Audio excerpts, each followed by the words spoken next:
We're now going to move into our final set of plenary presentations today. And one of the themes of this conference has been the role of leadership in driving transformation, driving the analog to digital shift that we've been talking about. So now we have a number of digital leaders from different perspectives who are going to be talking about some of the challenges and some of the opportunities that are before us. So we're going to start with a presentation about stepping up to the leadership challenge, how we make digital transformation a reality. I'm delighted to invite Beverley Bryant, who's Chief Operating Officer at System C and GraphNet Care Alliance, to come and speak to us. Beverley.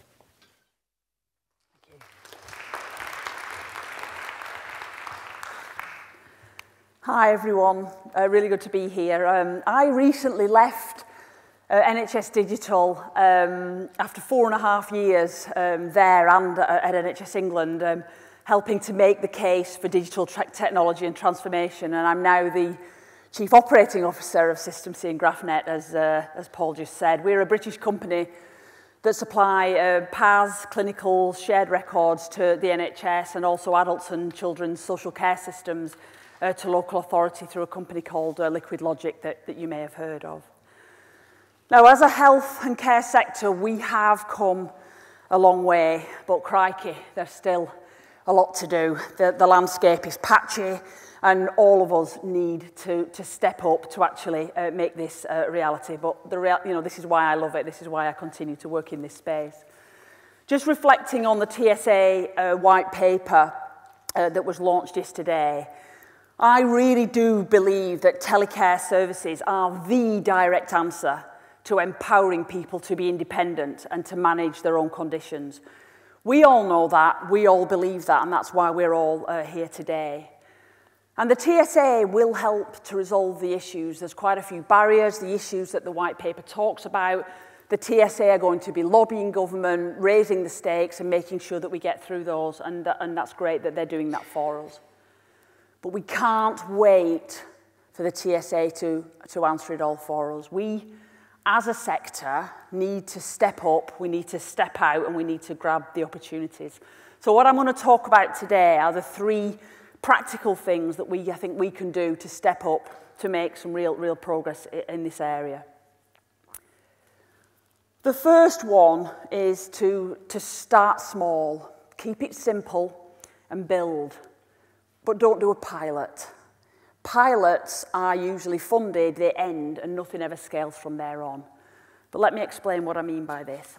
If we lay out the vision at an appropriate scale of what our solutions, what our offers can do, then it's going to start to land. What I mean by this is the life sciences industrial strategy is talking about at-scale delivery of innovation hubs. We've got STPs and we've got integrated health and social care. The political conditions, the environment that we're all working in, are talking about these things. And tech-enabled care is the precursor to population health management. So what we need to do, if you're a small CCG or a local authority applying for ETTF funding, or if you're a small supplier trying to sell your tech-enabled products into the health and care landscape, then you need to explain how your solution will contribute to this wider political drive, how it fits into the wider political context, to make it easier for the decision makers to understand how what you're doing contributes to that wider thing. And that will get the project off the ground. The wearables upload to the patient record, the Skype, MDT, the drug compliance alerts, two-way alarming and alerting between patient and social worker, all the things that you're all doing and the awards that you won last night, all of these are creating the rich details that allow us to remember people, to know what's going on. And this does contribute to that wider life sciences industrial strategy picture. But people will not make the link unless we make the link for them. The funding for the programmes, for the ambition that the government have, is still actually only available in small amounts. The government are nervous about large-scale programmes. They talk at scale, the ambition is large, but the reality is they will do tiny steps towards it because they cannot afford to do big, large projects that might fail. So the leadership challenge to you all is get your foot in the door and start. Just start small and get it off the ground. The second challenge, the second piece of practical leadership advice that I'd like to offer to the conference today is find human words to explain why life will be better as a result of the digital transformation that you have, and then embed the change. This means tell the story. This morning I watched BBC Breakfast. There was an astrophysicist talking about those two planets that spun round each other and then crashed together and made a noise. It was dead complicated, but he was able, with passion, to explain it to an audience in a very, very easy to understand way. And then once you've told your story, once the project's off the ground, follow it through. And this is the hard bit. Remove the whiteboard off the wall, shred the paper that people are using.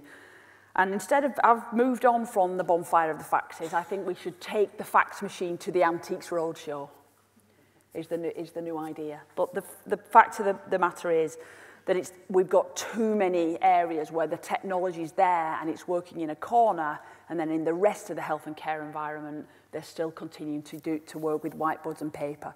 And it's up to us to help drive that change and embed it, including documenting the detailed steps needed to affect the change, and again, embed this across the organisation. And the third piece of advice is, and this is the thing I've talked about for years and years, is make your solutions usable and interoperable by design. Bob Vactor, in his book, The Digital Doctor, told us to reimagine the solutions. It's not enough just to make the information available to the clinician, to the carer, to the patient in a format that works for the system. Rather, the information architects need to look at what happens in the workflow, what happens in the day-to-day, and actually design it in to be clinically delightful and the user journey delightful from a patient or a carer's perspective. It needs to engage with them and carefully preempt. When I say carefully, what we don't want is that awful scenario where technology starts to preempt what you want.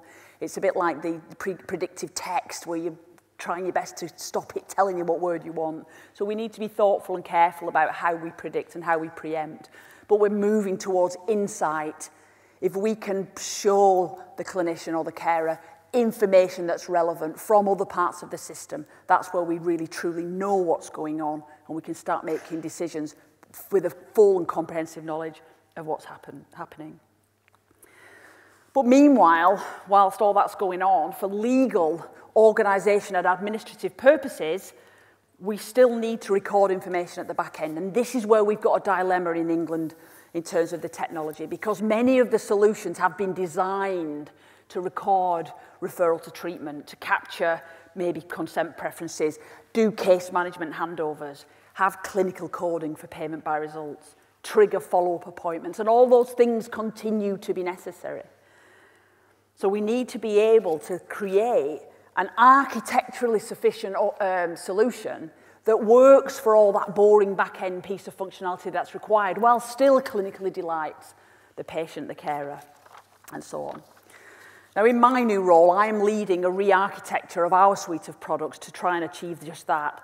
It is commercially risky because, of course, if we build interoperability to our competitors' products, then it makes everybody look good.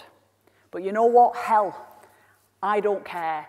If I can create usable and delightful products, and my competitors' products are also usable and delightful, then the NHS will use them, and we all achieve our ambition of a digital health and care sector. And I achieve my ambition to actually try and make this a reality. So that's where we are going. In conclusion, the most rewarding jobs I've ever had have been the most risky, where we've just done it. NHS Choices in 2007 was groundbreaking at the time, but it was scary. We needed to really drive hard to actually make it a reality. And I wouldn't be doing a speech at conference if I didn't make some reference to musical theatre, as Mia in La La Land said, people love what other people are passionate about. So if we continue to be passionate about the change that digital technology can make, if we tell the story and we get out there and start to make it happen, then everybody else will buy into it and everybody else will believe it. Another quote my favourite Einstein quote is, if you can't explain it simply, you don't understand it well enough. We have to practice the narrative. We have to bring the technology to the users rather than expect them to learn the technology words to us. So create the narrative, tell the story with passion, embed usability and interoperability into the design, start small and build, and together we will achieve a digitally delightful and interoperable health and social care reality for the UK. Thanks very much.